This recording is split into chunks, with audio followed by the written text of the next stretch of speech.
What is going on, guys? Welcome to your 68th Java tutorial, and in this tutorial I'm going to tell you guys how to make something called JComboBoxes.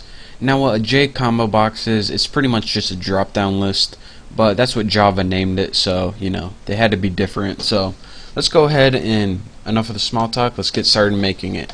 And I just want to tell you guys what this combo box is going to do is it's going to give you a list of pictures to drop down in your drop down list, and depending on what picture you select is what's going to appear on your screen. So that's a real quick overview of the program.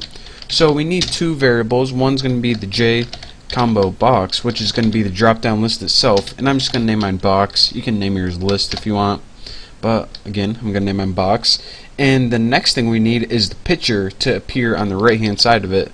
So I'm going to make it private J label, and the pictures are named J label in Java, and I'm going to name my variable picture.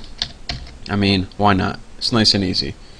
Now the next thing we need to create is actually two arrays. Now you see here I already have two images, b.ping and x.ping, and these are pretty much just an image that says b and an image that says x with a little graphics on it.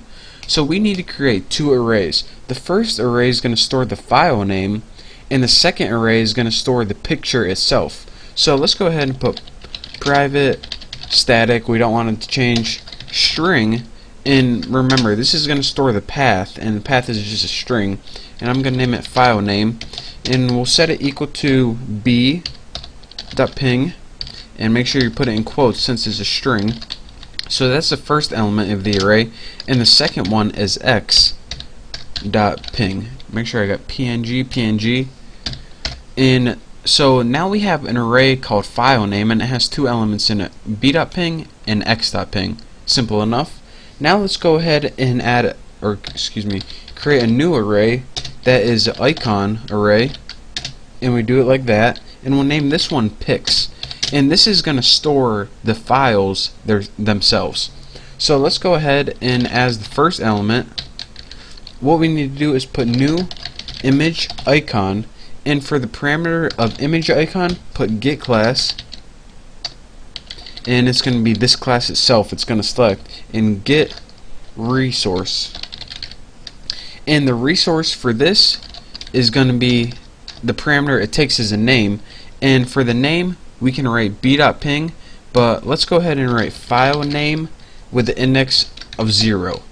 So our first element in this array is the file name index of 0. So let's see, 1, 2, make sure I got my parentheses. There are a lot of parentheses here. Yep, that's right. So now let's go ahead and just copy this. So the first element in this pics array is pretty much this b picture itself. This is just the file name. This is the actual image. So let's go ahead and add the second array by pasting that, and the second element is file name 1. Remember, arrays start at 0 and then the next one is 1. So now we can go ahead and go to our next line. So now we got two arrays. One stores the file names and one stores the pictures. And we're actually going to be using the file names later, so that's why I just didn't put the file names right here. You'll see why in a little bit. So now that we got all our variables and arrays, we can go ahead and start building the constructor like we always do.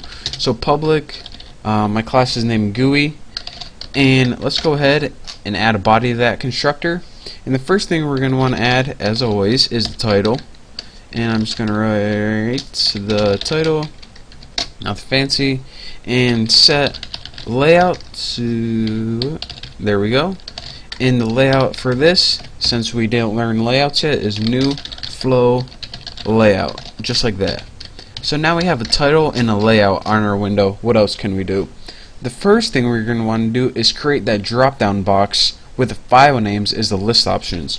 So I'm going to take that box variable that I created up here and set it equal to new JComboBox, if I can spell, and the parameter it takes here is an array of options. And since we want our options to be bping and xping so the user knows what's going on, go ahead and write file name in here. And what this will do is automatically put all of these options in a list for us. How cool is that? So now let's go ahead and get my cursor set up and go to the next line. And what can we do after this? Well, we have this box, this drop down box just chilling here right now. What we want to do is add some functionality to it, and we do this by adding an item listener. So actually I'm going to do this in the next tutorial, since it's going to take well, I know I'm going to run out of time in this tutorial, but an overview right now. We created a box, we created a variable for the picture that we want to appear on the right side of the drop down box, we created an array of file names, an array of images, of my two images, we added a title, set the layout for our window, and we added a box to the window. Then in the next tutorial we're actually going to be adding some events to this box, so when you click one of the options something actually happens. But for now, that's it for this tutorial. Thank you guys for watching. Don't forget to subscribe, and I'll see you next tutorial.